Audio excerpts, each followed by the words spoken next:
Hi hello. ഇന്നത്തെ video സ്പെഷ്യലാണ് കേട്ടോ. ഞങ്ങളുടെ നാട്ടിൽ നിന്ന് തൃശ്ശൂർ മെഡിക്കൽ കോളേജ് ഹോസ്പിറ്റലിലേക്ക് പൊതിച്ചോറ് കൊടുക്കണ ഒരു പരിപാടി ഉണ്ട് കേട്ടോ. നമ്മുടെ കൈകൊണ്ട് ഭക്ഷണം ഉണ്ടാക്കി കൊടുക്കുക എന്ന് പറഞ്ഞിട്ടുണ്ടെങ്കിൽ അത് ഏറ്റവും വലിയ ഭാഗ്യം തന്നെയാണല്ലേ.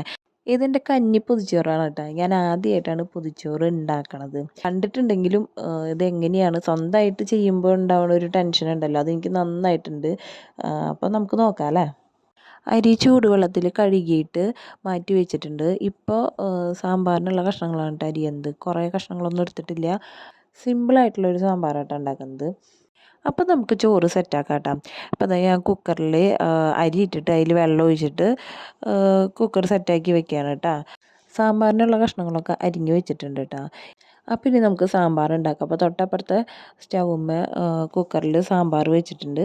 ഇനി നമുക്ക് ഉള്ളി അരിയാം.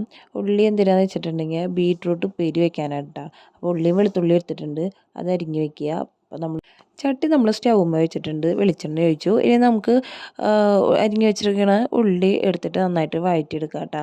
പിന്നെ ബീട്രൂട്ട് ഞാൻ തലേദിവസം തന്നെ അരിഞ്ഞ് വെച്ചിട്ടുണ്ടായിരുന്നു. കാലത്ത് അരിയാനാണെന്ന് വെച്ചെങ്കിൽ നേരം ഉണ്ടാവില്ല, എന്തായാലും ടൈം പോവും, വെറുതെ വേസ്റ്റ് ചെയ്യണ്ടല്ലോ. അപ്പോൾ തലേദിവസം തന്നെ ബീട്രൂട്ട് അരിഞ്ഞ് വെച്ചിട്ടുണ്ടായിരുന്നു. അപ്പോൾ അത് നമ്മൾ ചീഞ്ചട്ടിയിലേക്ക് ഇട്ടിട്ടുണ്ട്. ഇനി അത് അടച്ച് വെച്ചിട്ട് വേവിക്കുക. ചോറ് സെറ്റായിട്ടുണ്ട് കേട്ടോ. അപ്പോൾ അതിലത്തെ വെള്ളമൊക്കെ ഒന്ന് ഡ്രൈ ആയിട്ട് കിടക്കുകയാണ്. അപ്പോൾ ഞാൻ ഇത്തിരി വെള്ളം അതിൽ ഒഴിച്ചു. അപ്പോൾ നമ്മുടെ സാമ്പാറും ബീട്രൂട്ടും ചോറും ഒക്കെ സെറ്റായി. അപ്പോൾ നമ്മളിതാ പൊതിച്ചോറ് കെട്ടാൻ പോവുകയാണ്. അപ്പോഴേക്കും നമ്മുടെ ആദ്യം എഴുന്നേറ്റ് വന്നിട്ട് ആദ്യം ഇത് കണ്ടപ്പോൾ എനിക്കും വേണം ഇലയിൽ ചോറ് എന്ന് പറഞ്ഞിട്ട് വാശി പിടിച്ച് തുടങ്ങി.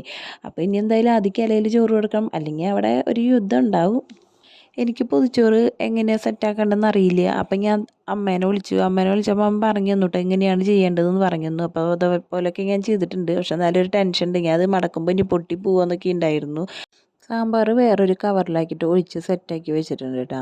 അപ്പോൾ ഞാൻ 2 പൊതിച്ചോറാണ് കൊടുക്കുന്നത്. 2 പൊതിച്ചോറും അതിൻ്റെ കൂടെ 2 സാമ്പാറിൻ്റെ കെട്ടും ശരിയാക്കി വെച്ചിട്ടുണ്ട് കേട്ടോ. പിന്നെ ഒന്നാമത്തിൽ നേരം വൈകിയപ്പോൾ ആദീസിനാണെങ്കിൽ ഇലയിൽ ചോറിനണമെന്ന് പറഞ്ഞിട്ട് വാശിയും. അപ്പോൾ ഞാൻ ആദീസിന് ഇലയിൽ ചോറ് കൊടുത്തു. ഇനി ആദീസിനെ സ്കൂളിൽ വിടാനുള്ള തിരക്കിലാണ്. അപ്പോൾ ഇനി പിന്നെ കാണാം കേട്ടോ.